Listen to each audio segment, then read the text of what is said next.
from the Nation of Islam, here to talk about a very interesting subject, the question of, is IUIC, Israel United in Christ, biting from the NOI? That's what we're going to find out today. So, welcome to the program, KHALIL SHABAZZ. First time, hopefully not the last. Shout out to you.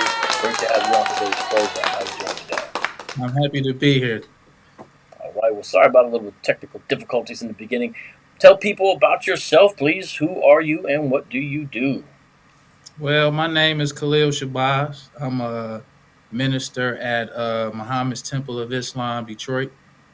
And for the past few years, I've been noticing, a lot of disrespect from Israel United in Christ. So as a minister for the Honorable Elijah Muhammad, I felt that it's my duty to try to defend our teachings and our belief because on top of them being so disrespectful, they copy everything that the Honorable Elijah Muhammad taught us, but they tailor it. And that's what the people should understand. If you get a suit and it don't fit, you just go to the tailor. And the tailor will fit the suit to your particular size. That's exactly what Bishop Nathaniel and IUIC does to the teachings of the Honorable Elijah Muhammad. All So that's right. I appreciate that. So you're in Detroit, Muhammad's Temple of Islam. yes, sir. How long you been involved with the NOI? Well, actually, I accepted my own in 2006. That's when I actually became a Muslim. But I was very interested in Islam in high school. I, just like most people, I was attracted to Louis Farrakhan. I used to watch him on TV, and I used to like the way he talked. I used to like the way he explained the problems of the black man. So that's what sparked my interest in the Nation of Islam. But while I was in the Navy, that's when I was introduced to Elijah Muhammad. And I remember it was a brother on my ship, and he asked me, had I ever read the Message to the Black Man? And I This told right him, here? yes, sir. And I told him, no, I never read, man. He was like, that's the hottest book out. So Okay. that started me in my process of really, what I'm saying, falling in love with the Honorable Elijah Muhammad. So from that point on, that was probably 1990, 1998, 99. So I did doing the research. So by 2006, I accepted. I really became a minister May 2019. That's when I actually became a minister in 2019. So And now from that, you serve at the Muhammad's Temple of Islam in Detroit, Michigan, and you guys have a YouTube as well as a Facebook, right? yes, sir. Our Facebook page is Muhammad's Temple of Islam, and our YouTube page is Muhammad's Temple of Islam Detroit.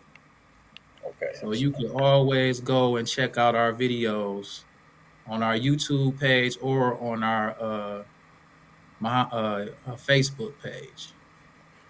Now, to people coming in, if you don't already know, I'm Vocab Malone. I'm a Christian. I'm an apologist, Christian apologist, and I've talked about some of the issues related to the Quran or Muhammad, and even some NOI specific programs, and also a couple times. I don't know if you guys remember, we had some 5%ers on, and they were respectful conversations. Now, obviously, there was a lot of disagreement there in those conversations, but we were able to get through it and hash out some issues. Now, today, KHALIL Shabazz and Vocab Malone have different perspectives on certain issues. However, I've always said on this program, Street Apologist Live, it's not just debate, it's also dialogue and it's education. So I'm okay with letting someone give their perspective, share their view about things. and I don't have to argue with him about every single detail. Some Christians may feel uncomfortable with that, and I understand that. Maybe in the future, uh, Khalil and I could speak and we could set up a friendly debate, but we're not really here to do that today, everyone. Today, I'm going to let him share his perspective, and along the way, what you'll do is you'll hear a point of view about IUIC different from what you're used to hearing on this program, but I'm okay to share that. Now, like I said, we still have differences between us, so we're not acting like those don't exist. We've been talking, I guess, a couple weeks now. We've talked about some of those things, but we decided today we weren't going to hash those out. We were going to do something different. And he has a perspective that IUIC is taking pages from the Nation of Islam's playbook. Now, before we get into that, because we have some audio we're going to play, we have some images that you want to share. So I'm going to kind of hand it over to you in a second here.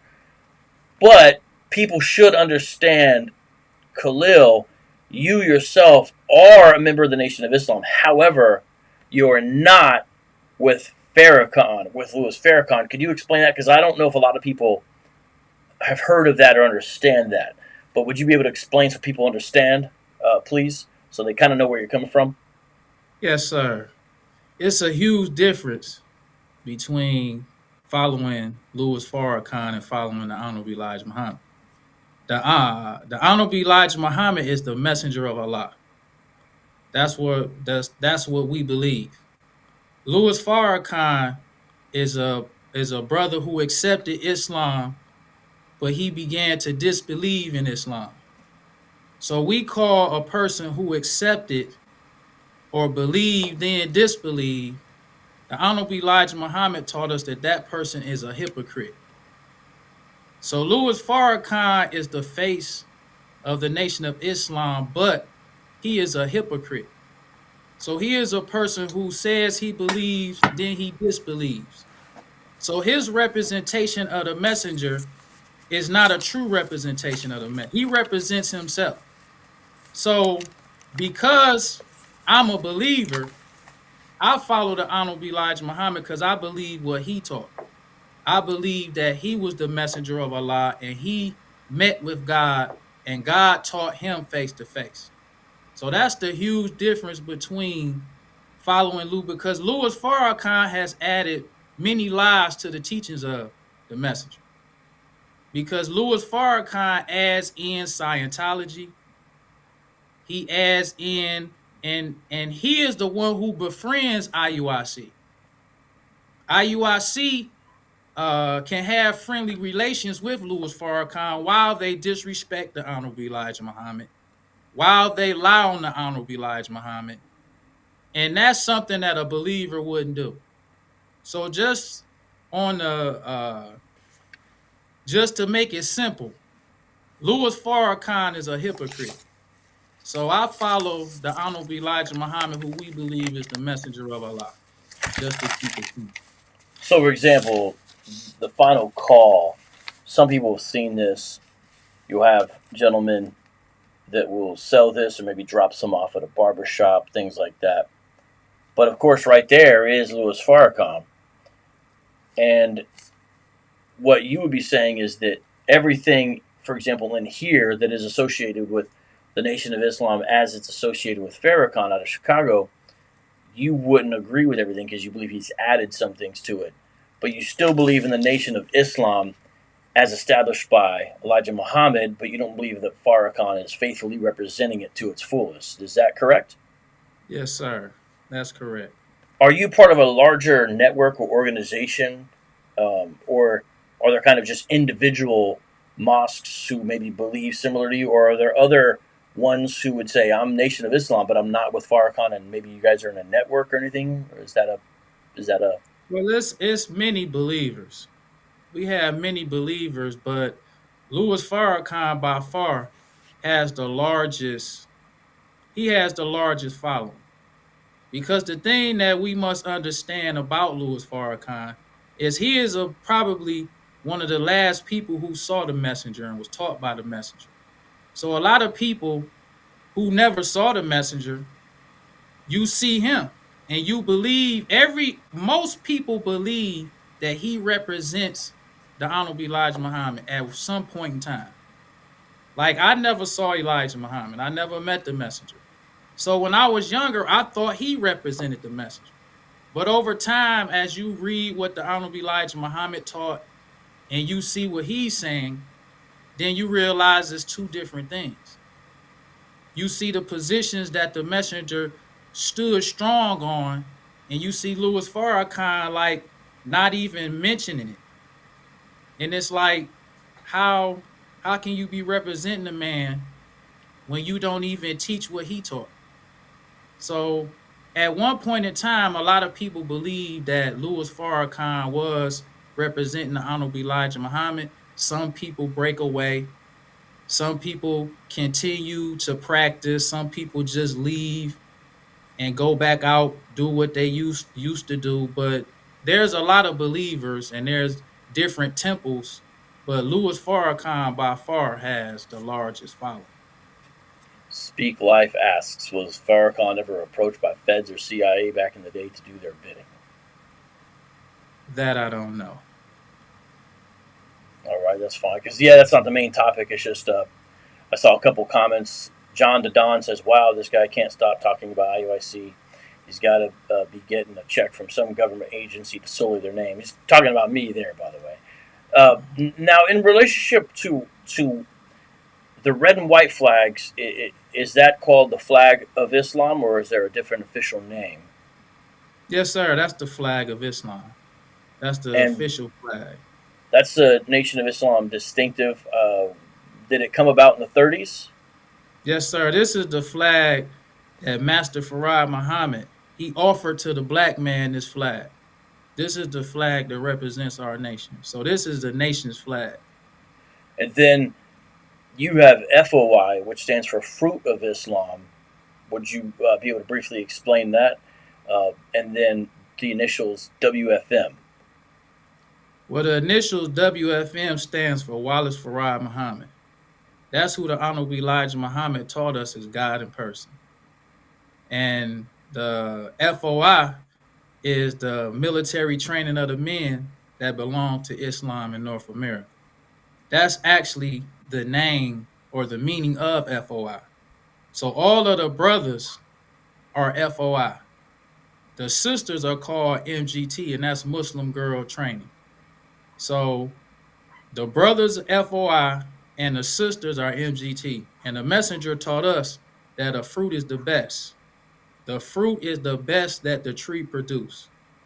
So that's why a lot of like IUIC, they want to copy us because the messenger taught us the best way.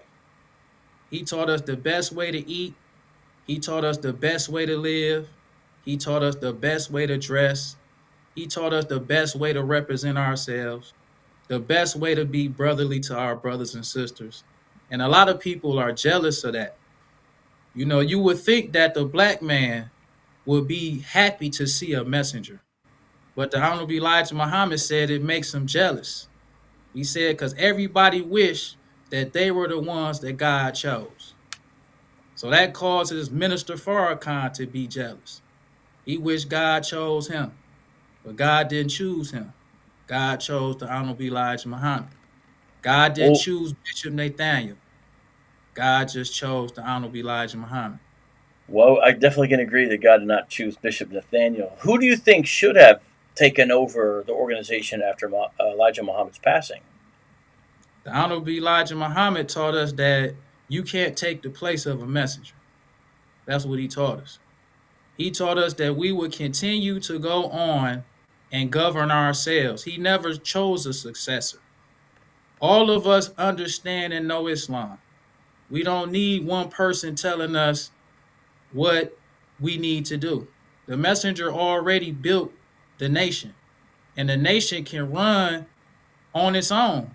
All you have to do is follow what he said. We could follow what he said, like just like any person follows a leader.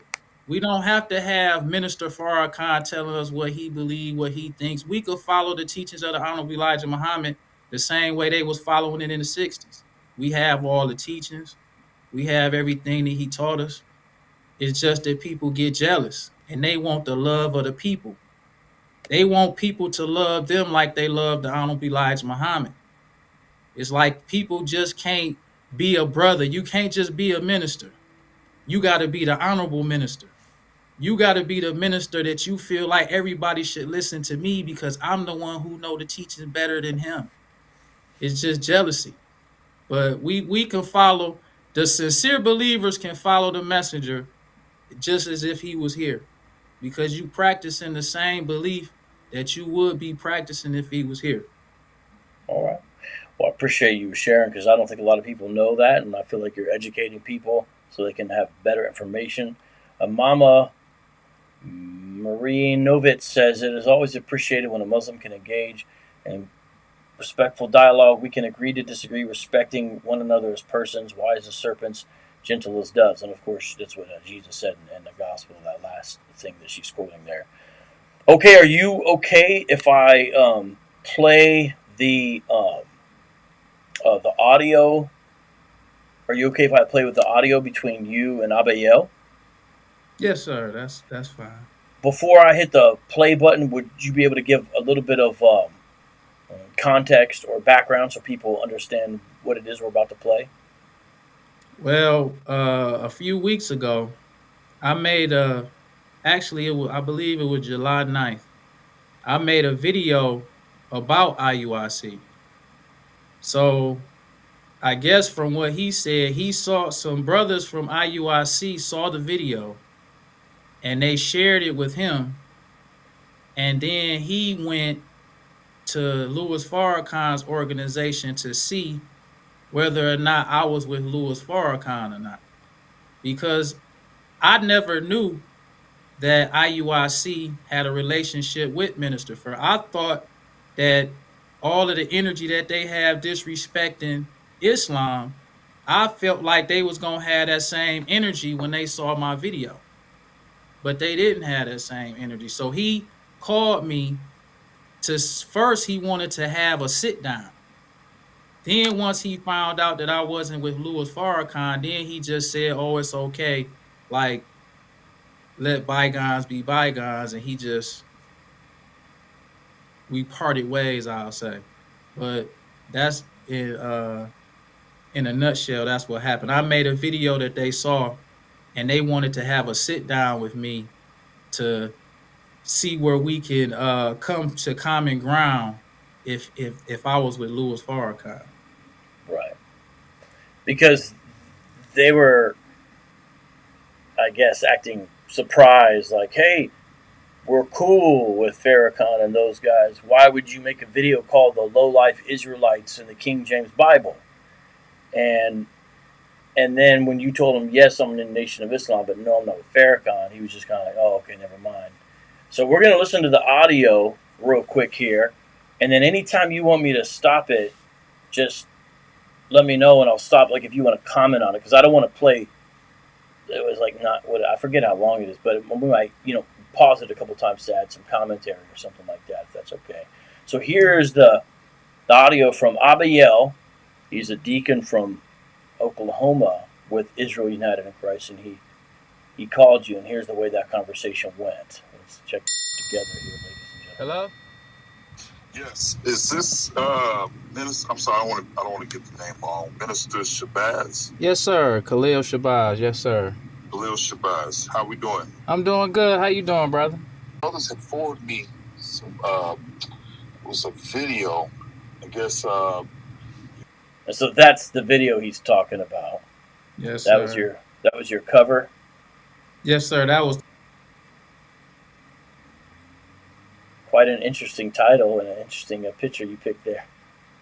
yeah, because I want it to be known to them that we feel the same way about them as they feel about us. I don't want it to be confused with this Louis Farrakhan. We respect us. That's one of the things that different from what Louis Farrakhan, the Honorable Elijah Muhammad taught. The Honorable Elijah Muhammad taught those who fight with us. He didn't teach us that just because you black. And this is the thing that Louis Farrakhan does. his hypocrisy. He allowed Bishop Nathaniel to disrespect the Honorable Elijah Muhammad, disrespect Muslims, disrespect our God, and his cover would be, "Oh, I just love my brother so much that I don't want to get into no argument with him." That's hypocrite talk. Because Right. if Bishop Nathaniel wants to argue with us, we want to argue with him. That's a Muslim. If Bishop Nathaniel want to fight with us, we want to fight with him. He said, "Brother, like you love yourself." We in the Nation of Islam in the mud in the since 1930. We've been in the one black man. So we not the ones disrespect, but Bishop Nathaniel and IUIC, who just come in 2003 with this aggressive disrespect, that's not to be tolerated when you talking about a follower of the Honorable Elijah Muhammad. And when I made this video, I wanted to make this video in the same spirit that they make their videos disrespecting the Honorable Elijah Muhammad and the Nation of Islam. Because this is our religion. This is what we love. And we are just as passionate about our religion as Bishop Nathaniel is. So I just want everybody who listens to my videos or listen to any believer, we just as Nathaniel and IUIC. So, But it seems like they can't really handle it like they can dish it out. Listen to this phone call, everybody. I did a video on our organization, but I was reaching out because, like I said again, we've never. You with the NOI? Yes, sir.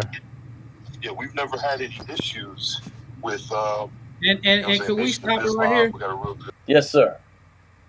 They made a video, and if you go look at this video, it's This called one? Hell with Your Bean Pies. And so this brother gonna call me telling me that we never had any issues with the Nation of Islam. And this is just one video that I chose to put in this video to show the energy that you had in this video saying respectful. Like, why would you say to hell with your, what do bean pies have to do with anything? That's disrespect. And this is what IUIC does. Bean pies have nothing to do with anything, but to disrespect the Nation of Islam, they say to hell with your bean pies and your false god. And then Louis Farrakhan is friends with these people. Yeah, the bean pies is just kind of a way to make fun of, basically. Yeah, and it's like, what does that have? And then that also shows their jealousy of the Nation of Islam. Because the Honorable, to explain to people about a bean pie, the Honorable Elijah Muhammad taught us that we can eat one meal a day. He said that it takes your body 24 hours to digest food. He says that the navy bean is the best food that a black man can eat. The navy bean. It has all the nutrients that we have. It has everything that we need. So to make us a dessert, the messenger made us a bean pie because he taught us to eat healthy, and he taught us to eat healthy. Like, we don't have to have desserts that kills us. We can also have healthy desserts. So to have a healthy dessert, the messenger made for us a bean pie. So we try to give bean pies or introduce bean pies to the black man to introduce to him a healthy dessert. So to disrespect the Nation of Islam and the messenger, they say to hell with your bean pies when they don't even understand that that's a healthy dessert for the black man. And to me, when I was listening to this brother tell me that they never had any issues with the Nation of Islam, I'm like, we're the same energy that y'all be disrespecting us. So that's, yeah, because it's weird that he would call you like he's policing any little comment made about them. But there's tons of videos like this out here. There's tons of videos where they're making fun of the Nation of Islam, because I've seen a lot of them. I've seen a lot of these types of videos, and so you're just making that point there. So here, continue on with the conversation. Had any issues with, you know what I'm saying, Nation of Islam. We got a real good relationship here in the city. And I was just trying to see what was going on exactly, what happened. If it's something we could maybe sit down and figure out. But I spoke to the brother here. Are you familiar with the brothers here in Oklahoma City? Oh, I don't know any brothers from IUIC. No. I'm talking about from the NOI here in the city. Oh, So I had reached out to this brother. He's the head here, and I asked him if you were affiliated with their organization, and he said no. So I'm hearing you say you are with NOI. yes, sir. I'm not with Louis Farrakhan, Oh, okay. and that's why I feel I see. so. Well, And if you can stop the video and stop it right here. And this was another issue that I had with this brother calling me. If you feel like Islam is garbage, if you feel like guys and your false God, what difference do it make if I was with Farrakhan or not? That was my issue. While I'm listening to this brother, and I'm thinking like all this energy that y'all had disrespect, what difference do it make if I was with Farrakhan or not? If you saying to hell with your bean pies and your false God, if you was really about what you saying, it wouldn't make a difference. He wouldn't have. If IUIC was really about that life, like they try to sell these wolf tickets, like they really about that life with the Nation of Islam, to hell with your bean pies and all, it wouldn't make a difference if I was with. He would still feel like to hell with his bean pies. Why he make about us? But IUIC. For real, because if they were, it wouldn't make a difference. It was with Farrakhan or not, they would have heard the video, would have responded to it, and that just shows how fake IUIC and Louis Farrakhan is. Both of them don't believe what they're saying, because when I made the video, I didn't go see who he was cool with. I didn't go check to see like, well, before I make this video, let me go see who he cool with, who these brothers. I didn't care who they was cool with. I made the video responding to what he's saying. But he showing all this disrespect to the Nation of Islam, but then you hear somebody respond, now you trying to see who I'm with and am I with Farrakhan? And that just shows the hypocrisy of Farrakhan and Bishop Nathaniel in this IUIC movement. They want to portray to the public like they're about that life, when and this is my take on IUIC. All IUIC want to do is intimidate preachers. That's all they want to do.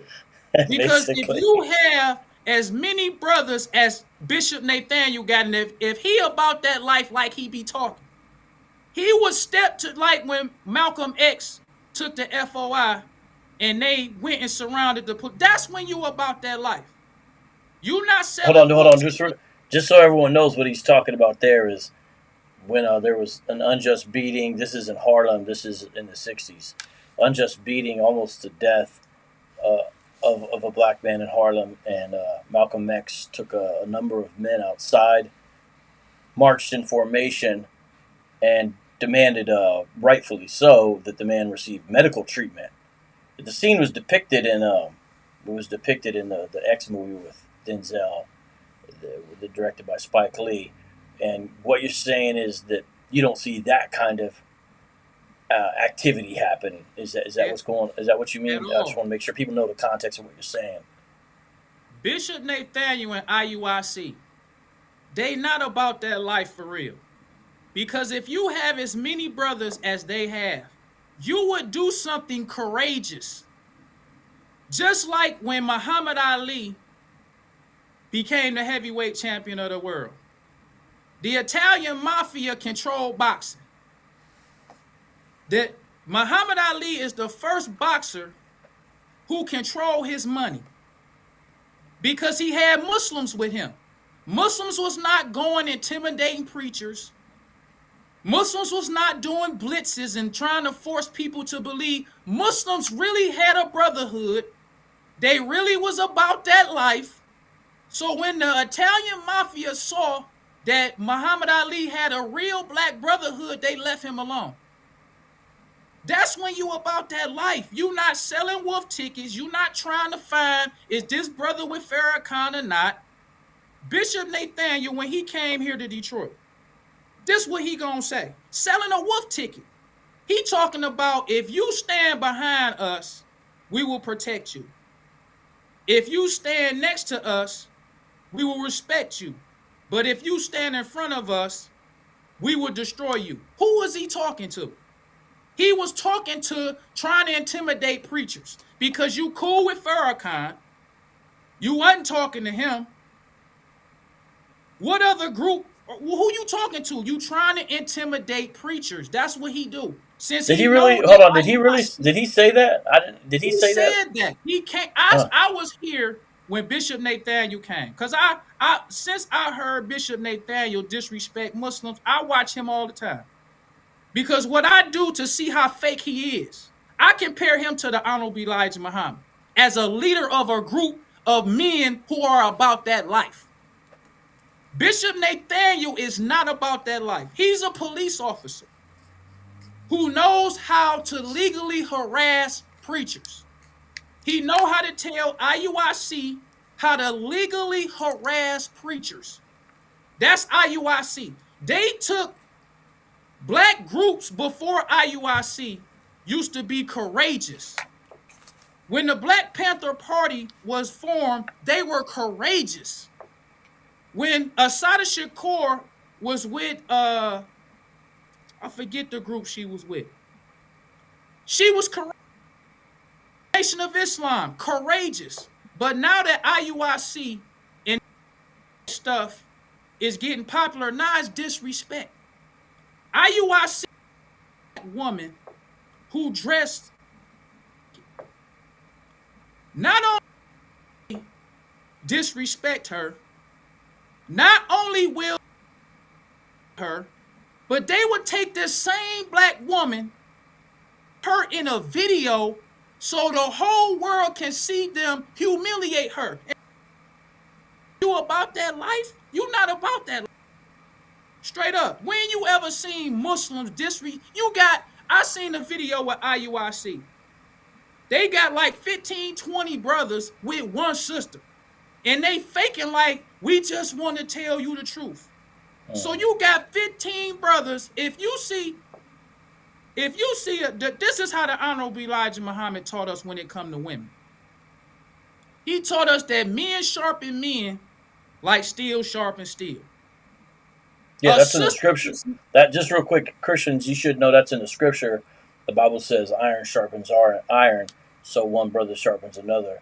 And shout out to the live chat. We do got over 100 coming through, so that's good. So people are definitely listening.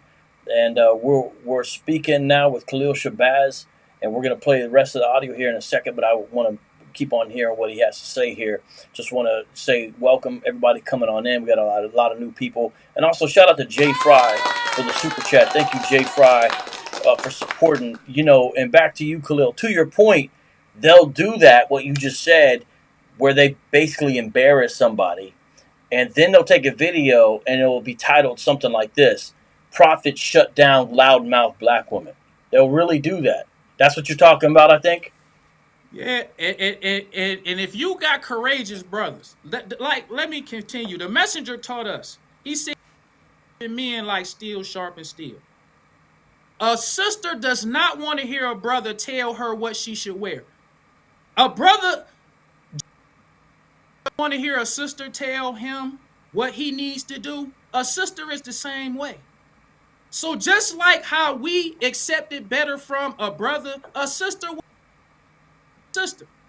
So the messenger taught us that when we people, just offer it to them. He taught us that the black man is. He said we have a self-accusing spirit. We just been in the hands of an enemy.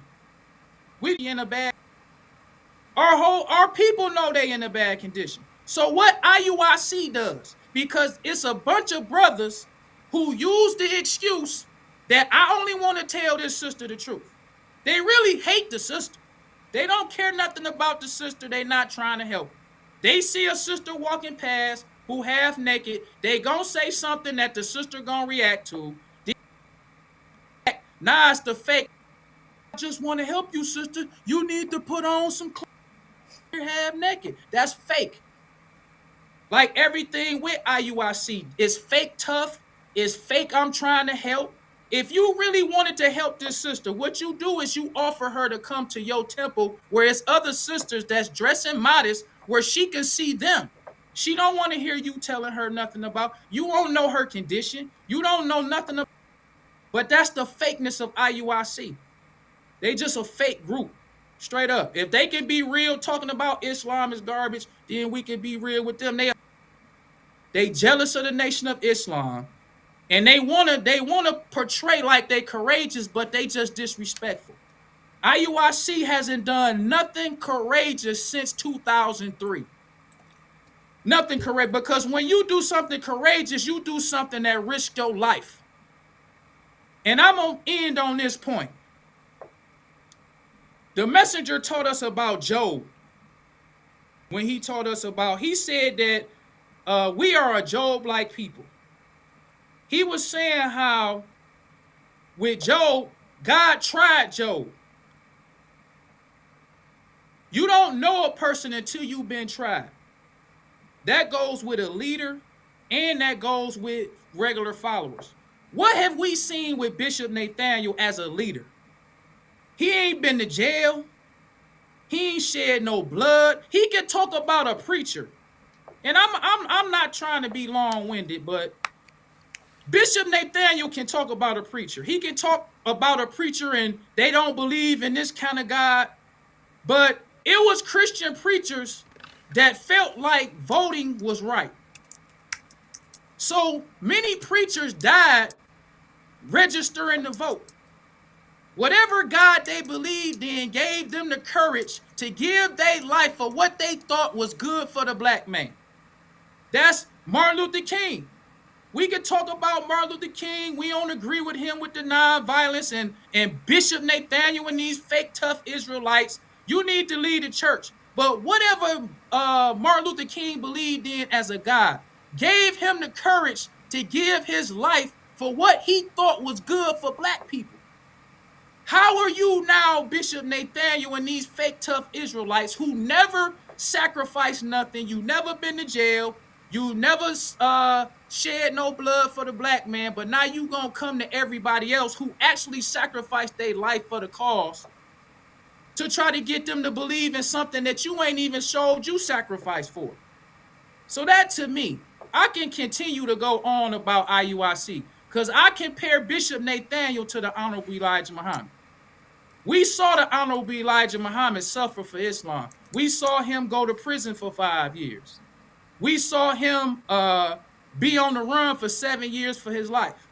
We seen his children turn hypocrite on him. His national representative turn hypocrite on him. We seen him so sick that he couldn't even come to the meetings, but he was still seeing representatives to tell the people what he wanted to tell them to help the movement. We ain't seen Bishop Nathaniel like that. We ain't seen him done nothing, but he just a fake, tough, disrespectful leader of a group of brothers who like to be disrespectful to the black man. So I know I went on, but well, you know, it's interesting. You're talking about, you said certain things about Nathaniel.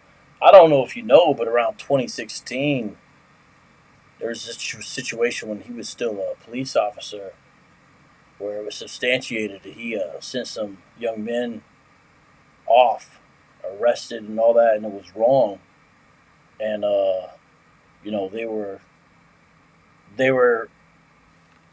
the city had to pay out millions. I think it was $250,000. I forget the amount. I have to look up the case real quick.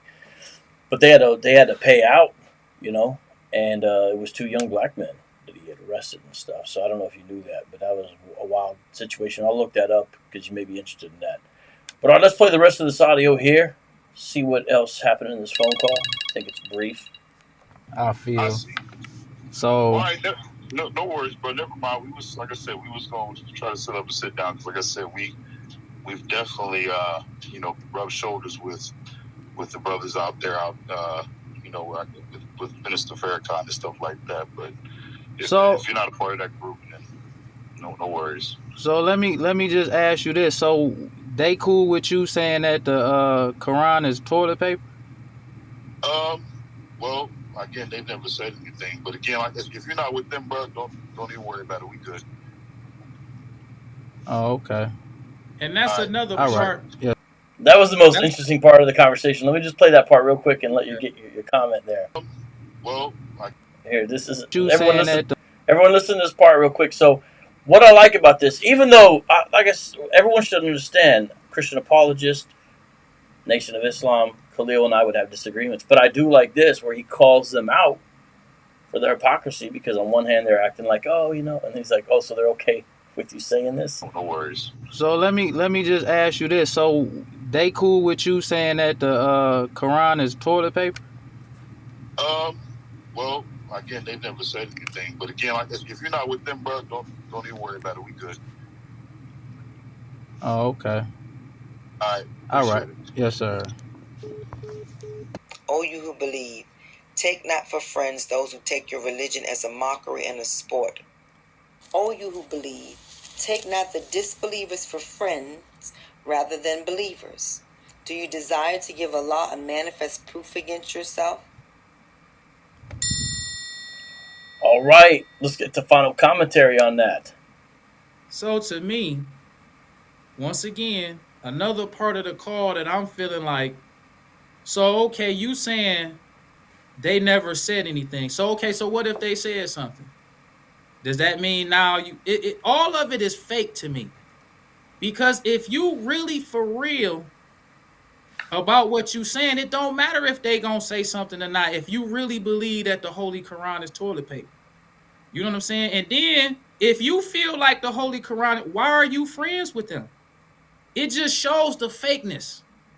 You friends with a people with a group that you disrespect in their religion, and you think that they friends with you while you disrespecting their religion, but you true to what you talking about, but they your friends.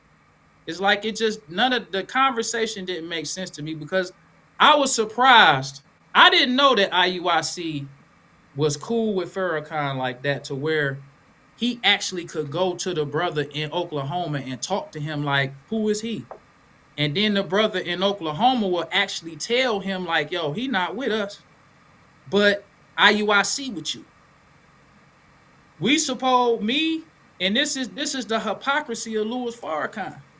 You got ministers who saying in the public like, oh, the most honorable Elijah Muhammad, the Nation of Islam, this and this and that, but you cool with a person who disrespecting everything you believe, but another person who believes strongly in what you saying that you believe, you would tell this person, we ain't with him, forget him. That's hypocrisy. And that's what I feel, or at least I was surprised when with this phone call.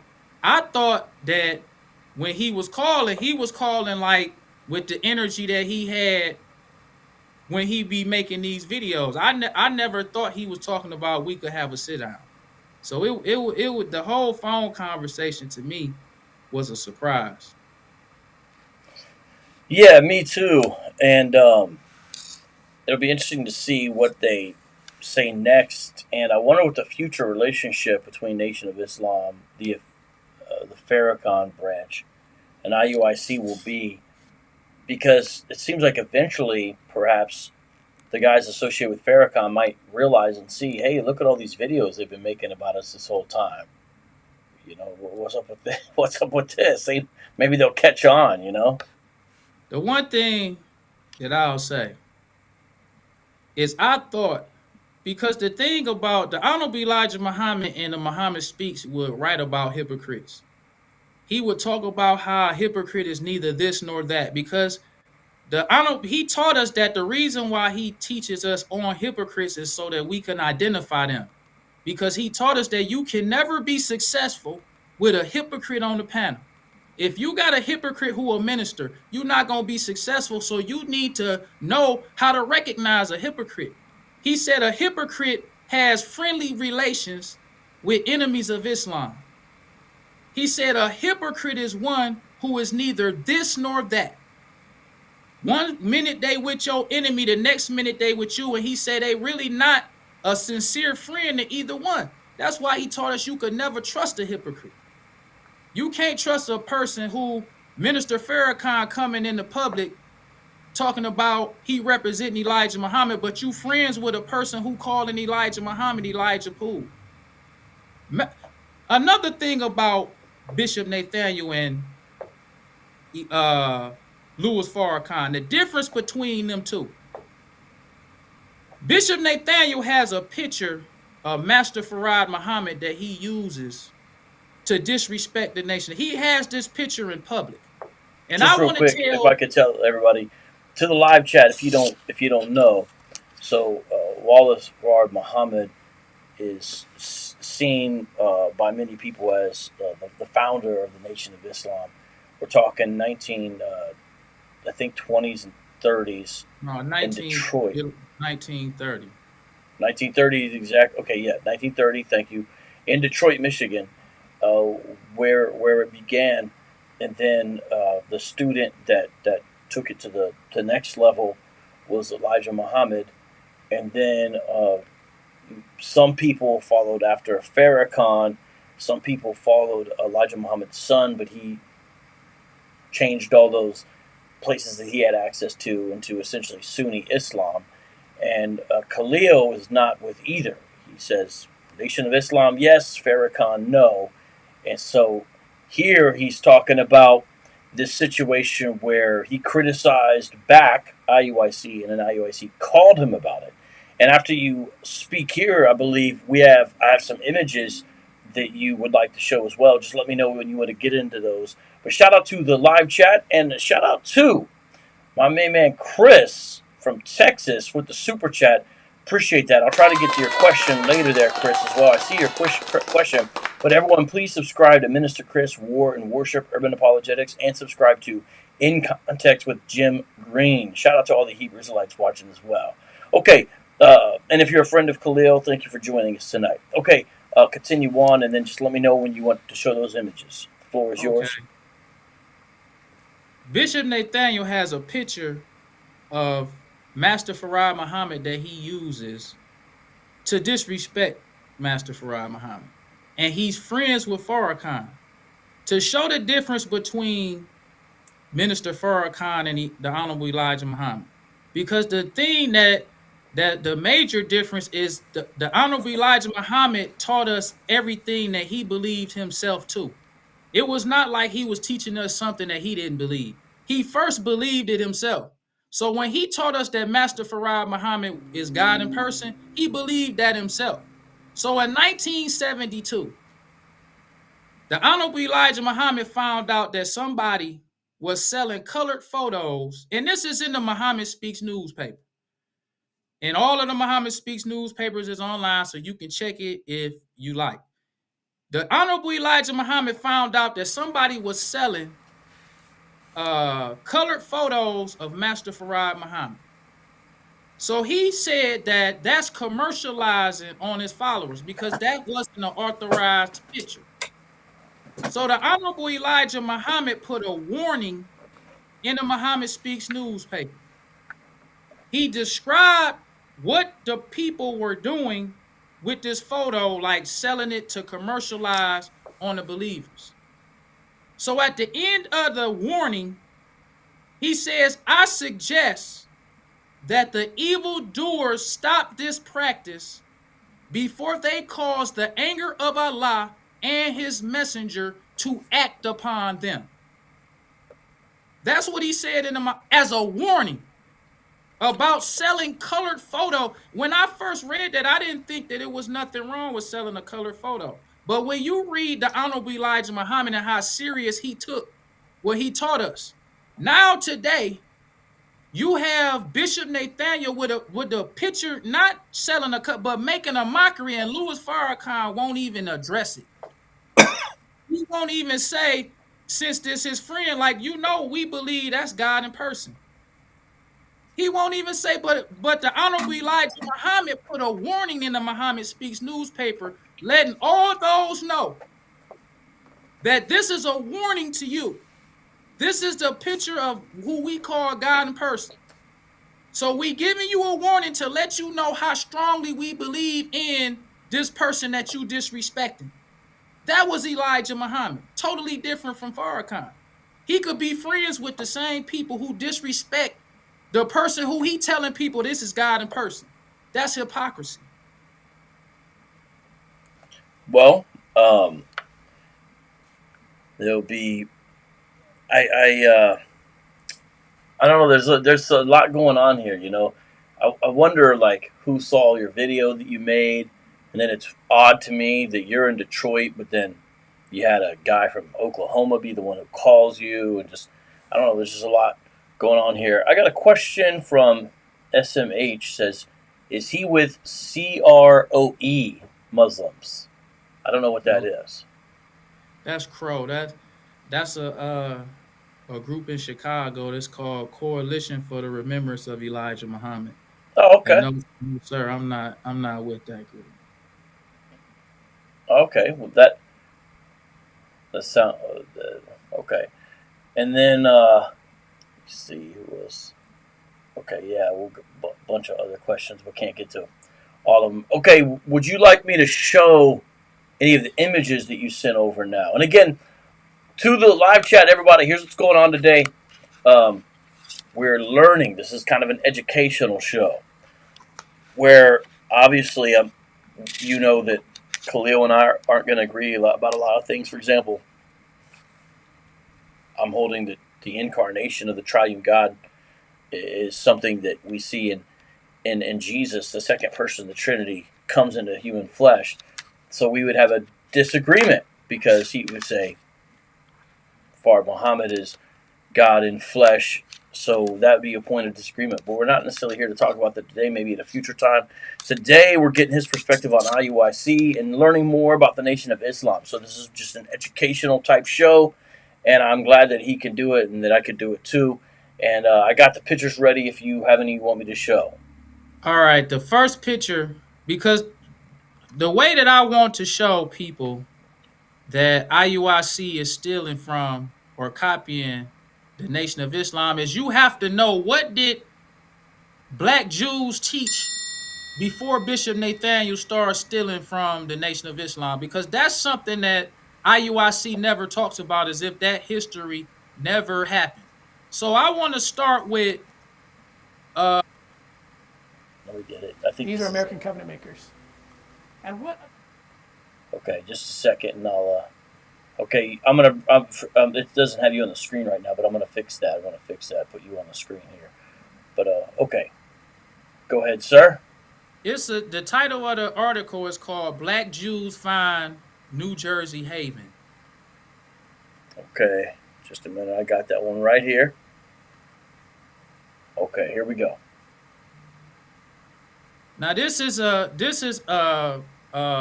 an interview of a black Jewish rabbi. This was in 1970. This is what he's saying about being a black, and these are his children.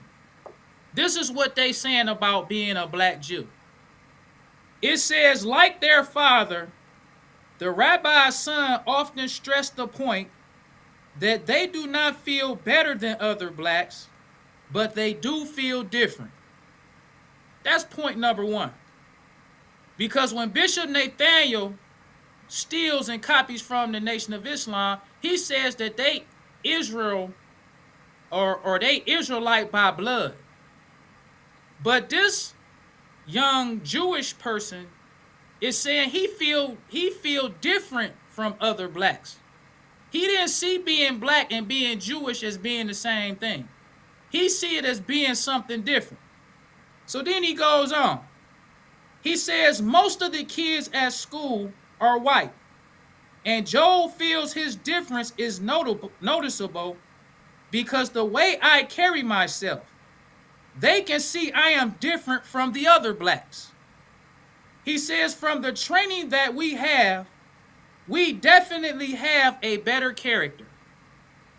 So I like to ask IUIC, if y'all not stealing from us, it's like, and then another thing that they say that they taught Malcolm the scriptures.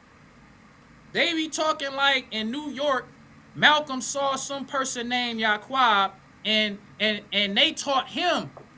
Malcolm would say in the Honorable Elijah Muhammad teacher, but it was really from Yaquab. So my question is, when you look at these interviews from how does this Jewish boy, if we Israelites by blood, why does this Jewish boy see himself different from other black people who not Jewish? And then we can go further on with the article. It says Joel, the oldest of the children of Rabbi and Mrs. Rest, have found dating a problem, since his father and religion requires him to marry a Jewish girl. He says there are some white Jews who state they would object to intermarriage. And the rabbi, but to me, the primary thing is that the person be Jewish. The color is not the primary element. So if Bishop Nathaniel is not copying from us, where did they get that interpretation of the Bible from that they're talking about today? Because in 1970, these were Jews who felt like they didn't care if their son married a white Jew. It made no difference. But now today, Bishop Nathaniel, because the Honorable Elijah Muhammad taught us that we are Muslims by nature. He said that when the black man accepts his own, he's just being himself. And he taught us that our own self is a righteous Muslim. So since Bishop Nathaniel is taking what the Honorable Elijah Muhammad taught us and he's tailoring it to the black Jew stuff, he tell people we are Israel by nature, or we Israel by blood, like it's a bloodline. You don't have to join nothing. You don't have to accept nothing. We Israel by blood. Where did he get that interpretation from? Because this Jewish person obviously didn't have that interpretation. Then it's another article. And hold on. So I want to make sure I'm following you there, Khalil. So you're saying by that previous generations of black Jews would be willing to marry European Jews, but now the Nation of Islam won't allow that, and it seems you're saying that the idea of none of that, what they call interracial marriage, that idea is come from the Nation of Islam. Is that what you're saying? I want to make sure I'm following you here. What I'm saying is, never in the history of black Jews did they see Israel as a race of people. They didn't see it like how Bishop Nathaniel making this Israelite stuff about race. So now he out in the community doing what the Nation of Islam doing, trying to recruit or trying to fish black people. Black Jews didn't do that. They didn't go out in the community to tell black people you a Jew. He's saying that dating is if he felt like Bishop Nathaniel feel, dating wouldn't be a problem, because all you would have to do is go get a black girl who not a Jew and just fish her in to come to be a Jew. But they wasn't doing that. So now dating is a problem because you don't have a lot of black women who Jewish. So he's saying, yo, I let my son marry a white Jewish girl. He says white Jews object. But he said, I don't object. He said the main thing is that they be Jewish, not black. The main thing wasn't to be black. The main thing was for them to be Jewish. He said color is not the main element. Right. This is what a rabbi who got the same Bible that Bishop Nathaniel got. So where does